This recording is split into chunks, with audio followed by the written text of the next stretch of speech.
if you enjoy the Chad Daybell, John and Elena story, we have some interesting audio for you in just a few moments as the 6th week of the Chad Daybell murder trial commenced with continued testimony from FBI tactical specialist Nicole Heideman, who presented a series of deeply personal text messages between Chad Daybell and Lori Vallow. The messages laden with intimate and romantic content are the heart of the prosecutor's case, highlighting the intense relationship between the two amidst ongoing legal proceedings. In the courtroom under the oversight of Judge Steven Boyce, Chad Daybell, donning a light checkered shirt and tie, listened as his interactions with Lori Vallow were scrutinized. The prosecution, led by Fremont County prosecutor Lindsey Blake, delved into messages that not only expressed affection but also contained explicit romantic plans. One particular text that caught the courtroom's attention involved a metaphorical and suggestive reference made by Chad, which Heideman explained during her testimony, discussing the intensity of their connection. Chad wrote about his arousal. Ms. Heideman, do you recognize those 2 pages? Yes, I do. Do those, in fact, appear to be a portion of a report written by you? Yes, they are. And, Your Honor, these portions, well, actually, I will clarify, were these pulled from either the Lolly Time or the Lori for Style at iCloud? I believe these are from the Lolly Time. And, Your Honor, we have previously stipulated to admit the contents of the Lolly Time iCloud account. And based on that, my intent was to simply have Ms. Heideman read a few excerpts from these messages. Any objection to proceeding in that manner, Mr. Pryor? No objection, Judge. Okay. The witness may do so. And Ms. Heideman, looking at the first page there, that bottom text, can you indicate the date and time on that text? August 9th, 2019 at 9:29:47 p.m. UTC -6. And who was the message sent from? It's actually from a 515 number attributed to Chad. And who was it going to? Lori. And can you read just the last 2 sentences starting with "he kissed"? He kissed her deeply as their breathing slowed.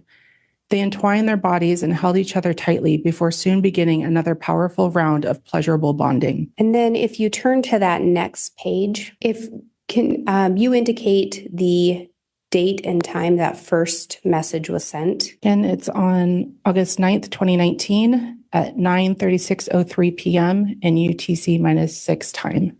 And can you tell who it is being sent from and who it is being sent to? This one is from Lori to Chad.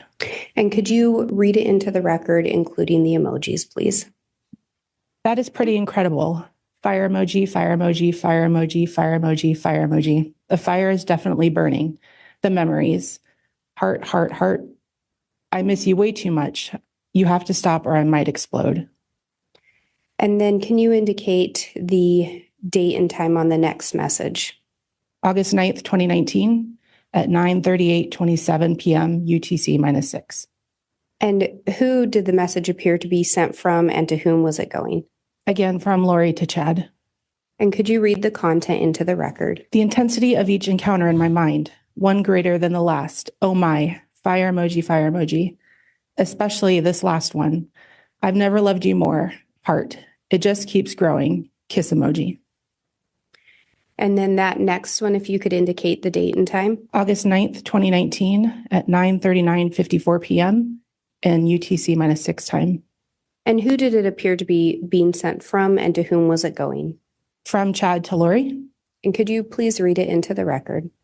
I completely agree. We were definitely in new territory in your bedroom. And then the following message? This one. Yeah, it's okay. On August 10th, 2019 at 4:38:08 p.m. in UTC -6 time. And who did it appear to be going from and who was it being sent to? From Chad to Lori. And can you read it into the record? Elena's magic hand has gripped the storm, and they stare into each other's eyes, barely able to breathe as intense waves wash over them. And through the investigation, did you learn what storm was a name for? It appeared to be a name for Chad's penis.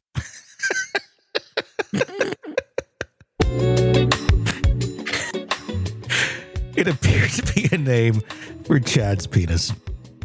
Chad kind of smirked in the courtroom when that happened, by the way.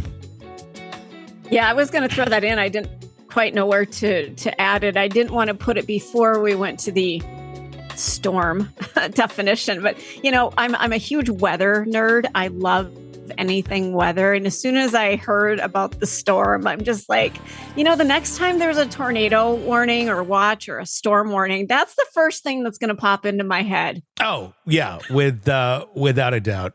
There's another line in, and I just sent you the full Chandler Police Department copy of all this.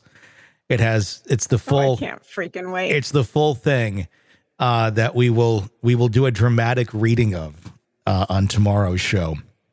So buckle up, kids, and be careful driving, because you never know just how turned on you might get as we read the text messages of Chad Daybell and Lori Vallow. There is, I'm trying to find, I'm just throwing this here into text because I want to find, there's another line in here. This will be kind of a teaser for tomorrow. And I know the term, but I want to find the context of it. Where we go. Okay. Oh, where is it? It's not pulling up because it's a PDF. I believe the word loin fire is used. Oh, God, it sounds like something you get after eating some really spicy Mexican food. Yeah. Yeah. I believe it's loin fire. It's something. Yeah. Loin fire. Yep. Oh, boy. These are things that are just better left. Well, and granted, we weren't supposed to know about all of this stuff. Mm-hmm. I mean, this was a private conversation, but now that the general public knows about it, it's, I feel icky, dirty. Yeah. Yeah. Without a doubt. It's God, the context of it is really good too. It's like, and in a, something otherwise known as loin fire. It's just God. like, what? You might want to get that checked. There's got to be a medication for that. Oh, I know.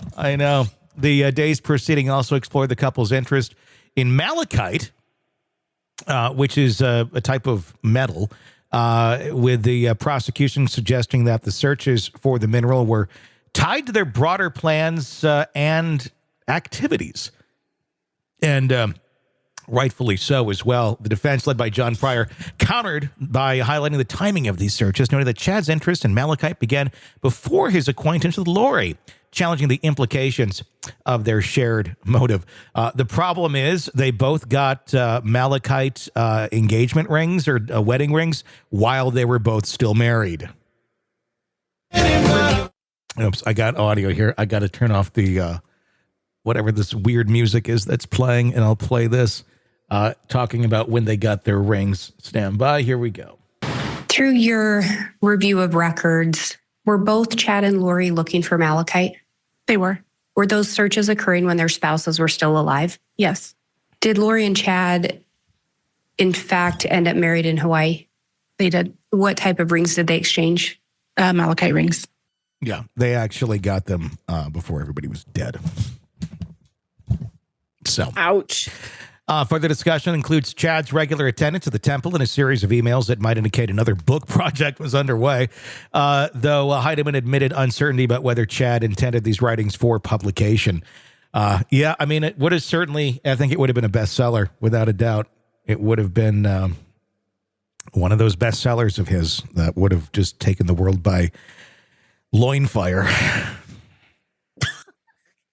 Ouch. Do you have an ice pack? Oh my God. Yeah. It's a circus over there. Now, would that be an antibiotic or an ointment situation? Loin fire? Yeah. It's probably something you got to get treated with both, actually, because it's pretty severe. So you got to take the antibiotic, but then 3 times a day you have to put the balm. Actually, it's a balm that you get. And you put that on the loin fire. And then it keeps Lori away. Want to listen ad-free? Want advance access to all of our interviews before anyone else?